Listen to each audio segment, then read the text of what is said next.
everybody. My name is Ellisa Cooper and I am cooking in quarantine.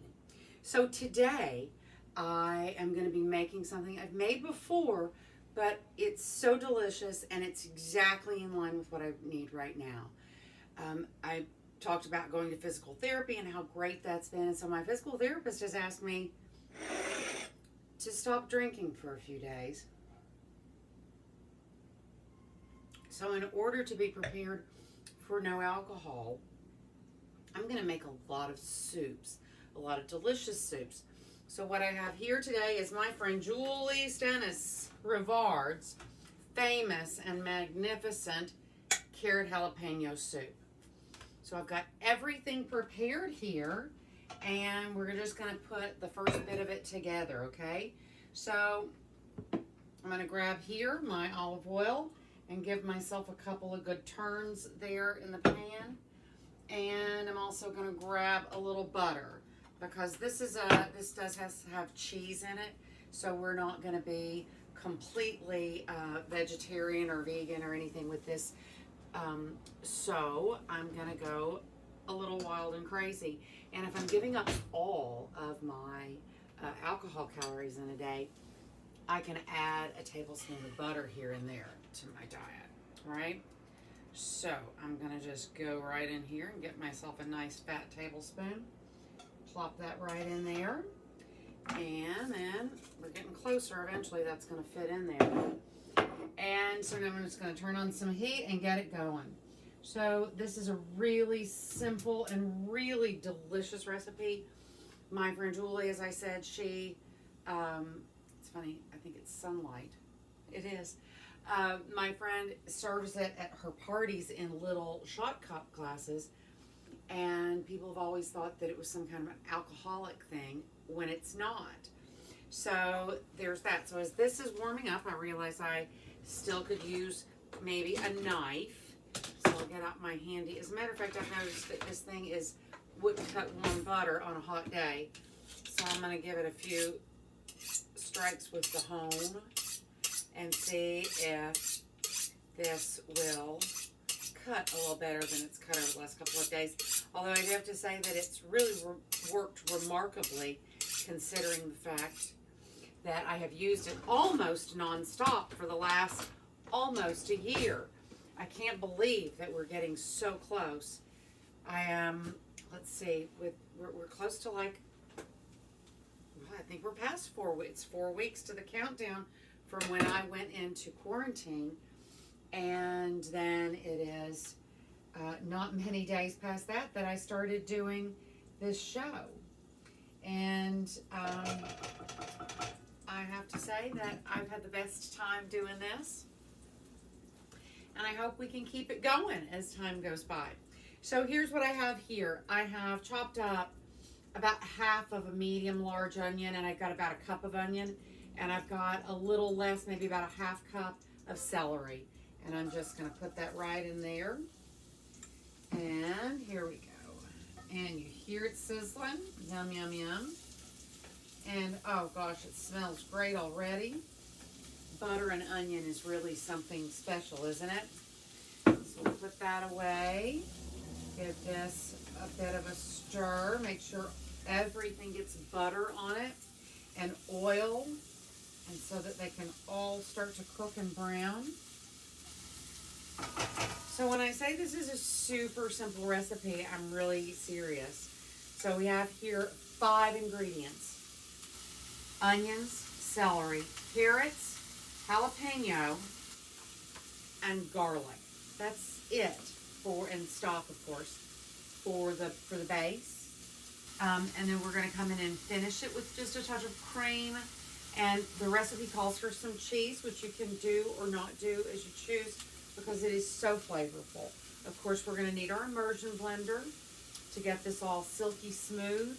But it's such a great and simple soup to make, and a huge crowd pleaser.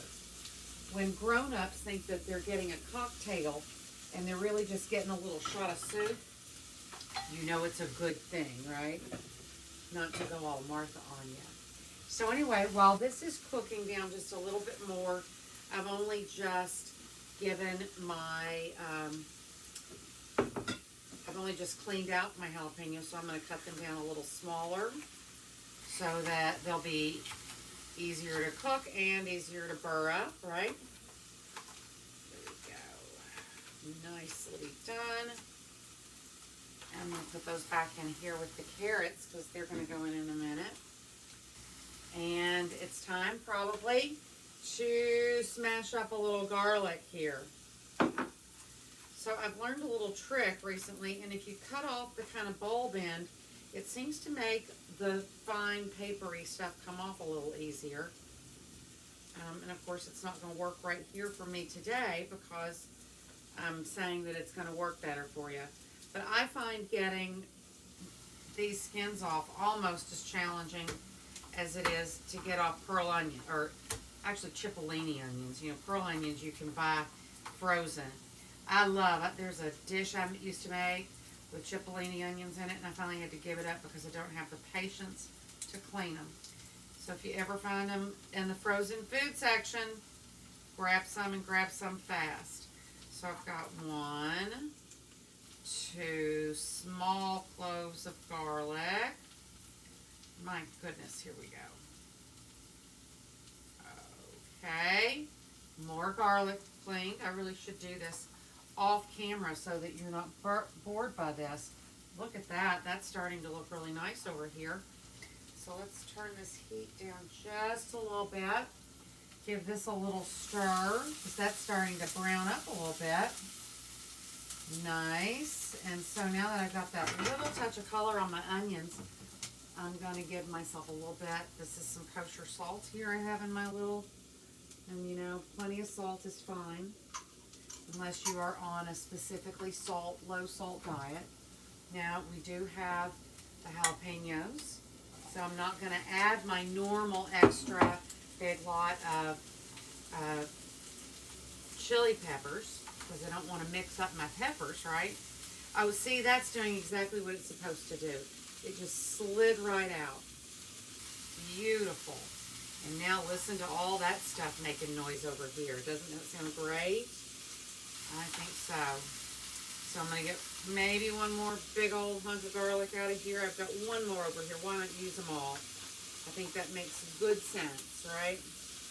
So here we go. One more cut. And hopefully this will work out really well and easily. Come on, baby. Nope, this is going to need a smash. There we go. A little smash, and maybe that'll help it come out a little easier. Here we go. There we go. Oh, baby, baby, baby. Oh, perfect. Finally, all of my garlic is out of the skin. So let me just scoop that back over here where it can't be too much of a problem. Now, normally I would put this through my mandolin, but I'm just going to be simple and give myself less to clean up today. There we go. And let's just throw all that garlic right in there. Every little bit, except the little piece of skin on my finger. And then I'm going to give this another big stir. This is looking great, guys. So, I've got my 5 ingredients. My onions, my celery, my carrots, my jalapeno, and my garlic. I've just added a little bit of salt, and then I'm going to reach up here for, you know what I love, my hearty vegetable broth from our friends at Trader Joe's. So I'm going to just add this in. Just enough to cover everything. Beautiful. Just enough to cover everything. I still have some stock in the box in case I want to add a little bit more. And I have a couple of little pieces of cheese rind over here that I'm just going to plop right in there because why waste, right? That'll add a little bit of flavor and depth to it. So that was pretty simple. And I'm going to be back here in a few minutes with our next step, which will be to puree this all together add a little cream, a little milk, maybe a little cheese. We'll see what we do, and I'll tell you what the recipe says. It's fantastic. Thank you, guys, and we'll be right back. And we're back here at Cooking in Quarantine. First of all, don't forget to subscribe to my channel. That's how you can be most helpful to me. So I'm back here. I've boiled down my carrot, celery, onion, garlic, and jalapeno. Now, it needs a little more stock, but I had this rotisserie chicken that I kind of boiled down the other day because it makes it easier to pick, and I'll probably come back and make some chicken salad out of that with you in a little bit. But in the meantime, I thought, why not use this flavorful stock right here? So I'm just gonna sieve out the last little bits of bone and chicken that I haven't pulled out of here. And I got quite a bit, so there's that. And I'm just gonna tap that there and toss that in my sink. And then I'm gonna add this little bit of liquid in here to my vegetables. I'm gonna set all this chicken aside and we'll deal with that later on a different show. And this is just warm enough to handle. And you know how I love my toys. So today is an immersion blender day.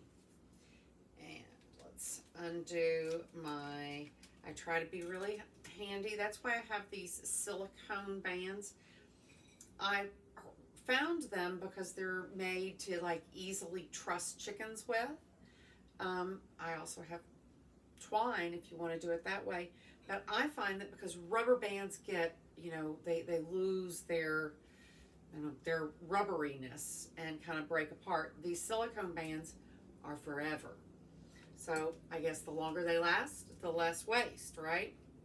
So here we go, all straightened out and ready to go. Plugged in and cranked in. Now I'm going to start this on low because this is a big batch, and Lord have mercy, maybe I should probably put something down the front of me because I like this shirt a lot. And let's see, what if I reach over here and get myself an old dirty, don't put my necklace in there, here we go, this will be better, just in case, just in case. Certainly don't want to lose anything. It is a relatively shallow dish here, and I'm gonna have to kind of go down on it. I'm sorry, I didn't mean it that way. Here we go, that's much better. Now you can at least see the pan. There we go. And so I'm just going down because I have fairly good sized pieces of carrot, and I'm just letting each little area. There we go. Oh, I forgot that I did this. I put a little knob of turmeric in it just because I had it. And, that's delicious. I'm not going to blend that in there. That's probably more than my poor little immersion blender could handle. Ginger is almost more than my 800 watt juicer can handle. So be afraid of rhizomes. They're very hard to deal with. There we go. More and more. And this is just round one for me because I am going to turn it up. Because when I have blended soups, I like for them to be super smooth. I know I've yelled about this for the last couple of days, but the amazing second turn at making roasted pepper soup was absolutely a hit. I couldn't stop eating it, frankly. I ate it all in a matter of days. There was not even a little tiny bit left. And I realized when I kind of got to the end of it that it would really be an excellent pizza, right? If you kind of cooked it down a little bit. and used it for pizza, I think it would be absolutely amazing. I've got a few large pieces here that are fighting me. Don't worry, I'm going to come in here with the second setting and we're going to knock them all out of the park. I think maybe a few little things are trying to stick to the bottom, and I'm trying not to hit the bottom because I don't want to scuff it up. I probably should have moved. Now we're going to go full on and give it a really good blend.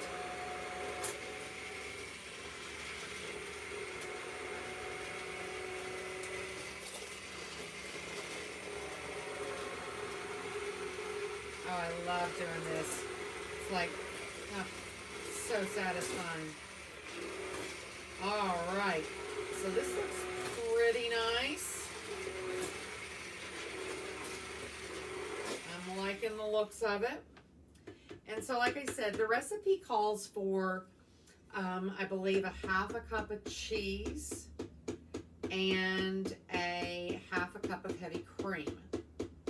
So I don't have any heavy cream, and you know, privation cooking here in Cooking in Quarantine. Let's unplug this before I undo this. I'd hate to die right here accidentally on Cooking in Quarantine. Okay, well, I can't do this for whatever reason right now. So I'm gonna just sit this right here. No, that doesn't make good sense. Let's sit it right here. First of all, let's see how this is tasting.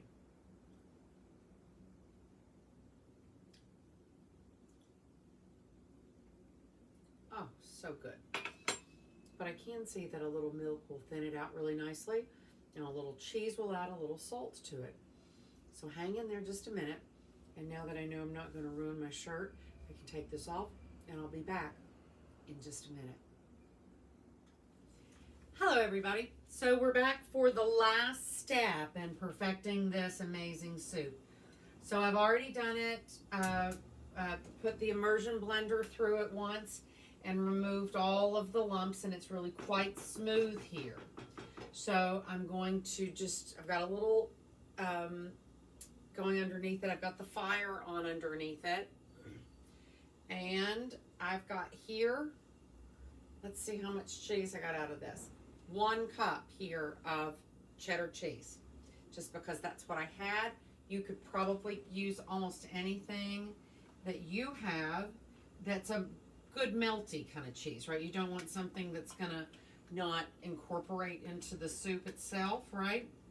So here's all of this great cheese going right into here. Beautiful. And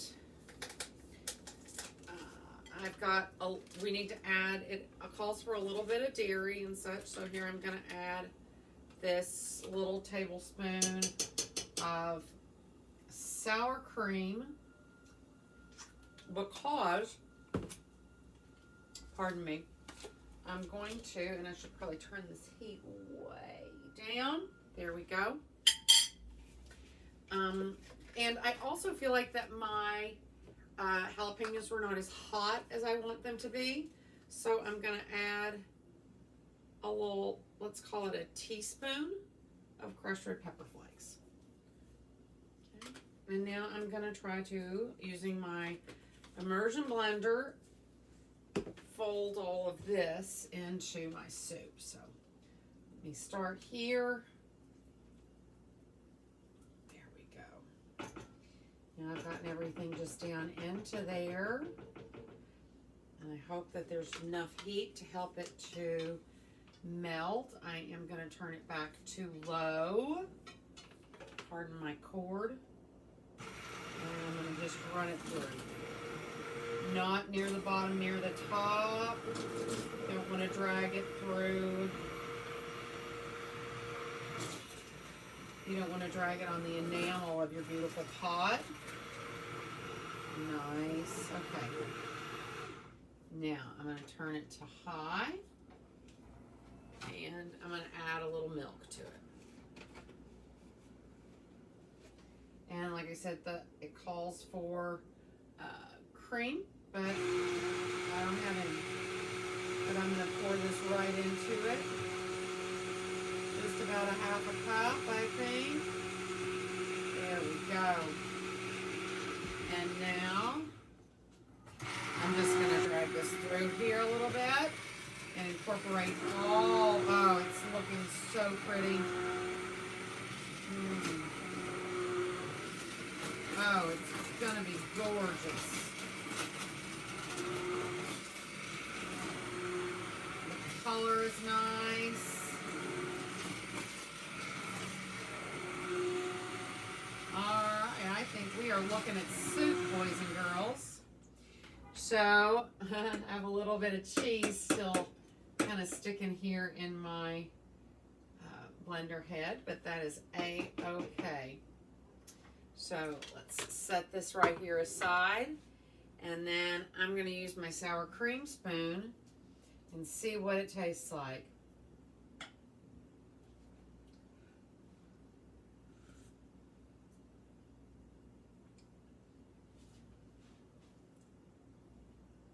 Oh, that last little kick of heat was just exactly what was needed. So now, I had a block of cheddar over here, but then I have a little piece of cheddar over here. So I thought that I might, this is a little Midnight Mood from Cypress Grove. So I'm going to grate just a little bit of this, and that'll be my garnish on my bowl of soup. I can't tell you how hungry I am. So I'm very excited about this. If you don't know about the cheeses from Cypress Grove, look for them. My friends in Kentucky, now that Kroger has a deal with Murray's, you know, you all have those big, beautiful kiosks in your stores. You too can have world-class cheese. And now that I've learned that lamb, cheese, and wine are the best things that you can do for a long and healthy life, then why not have lamb, cheese, and wine? So we've got our beautiful soup going over here. The color is absolutely glorious. Let me see how warm it is. It could be just a little warmer, but I still, friends, I think we should finish it up and have a nice, lovely little lunch. So let's see. I always think that there are a couple of things that are welcome garnishes on a bowl of soup. Oh, well, first of all, let's get a proper soup spoon out while we're here. Boom. And drag you back here. Grab a bowl.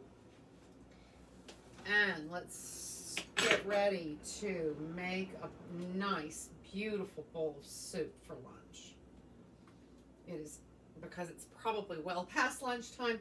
If I know myself, I've just probably worked right through lunch and have no idea how far the day has gotten away from me.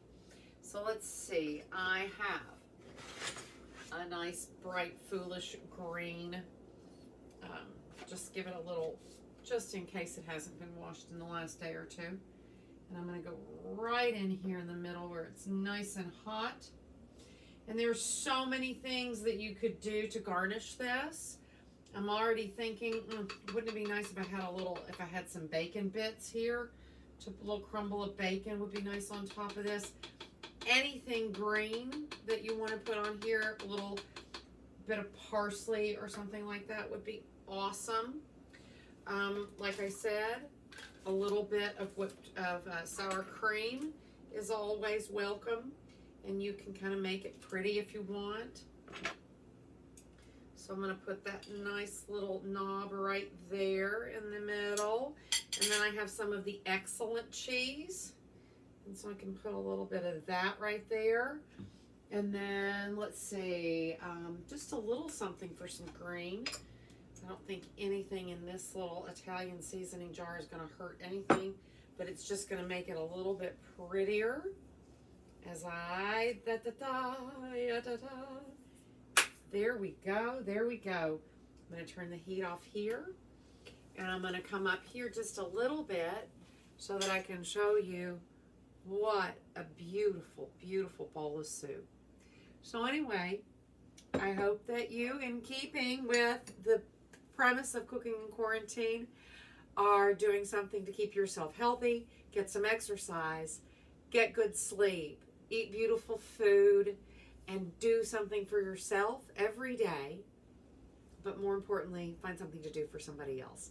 It's the only way you're going to survive. It's the way we're going to come out of this. So I love you all, and I thank you for coming. Don't forget to subscribe. Please subscribe. It's the most helpful thing you can do. And get your grandma and your auntie and your girlfriends from school. Get everybody to do it. It would be awesome. I would so appreciate it. So subscribe, and thank you all for being here with me and cooking in quarantine. I really have to learn how to close a cabinet door. Thank you all. Have a great day.